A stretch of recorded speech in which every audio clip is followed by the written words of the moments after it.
Hey there, I'm J. Luke Bennecke, thriller author of Waterborne and a few other heart-pounding reads.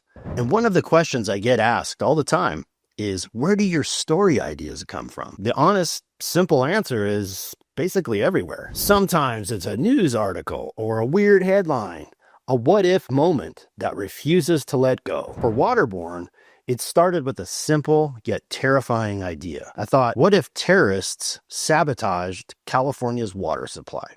And then only one man could stop it. I was reading about the drought and infrastructure one day, and with my professional civil engineering hat on, I thought, this whole system is fragile. What if someone used that vulnerability as a weapon? Boom, instant concept. The rest of the story kind of spun out from that single spark. Other times, inspiration comes from personal fears that a lot of us share, like the fear of losing someone you love, or feeling powerless in a world that seems to be spinning out of control. I take those emotions, best I can, wrap them up into action, and then I let my characters deal with the fallout. So yeah, inspiration can come from a breaking news alert, or it can come from a quiet moment at 2 a.m. when that what-if strategy or scenario hits me like lightning. As a thriller author, I'm always listening for that heartbeat of danger. Do you have a what-if idea of your own?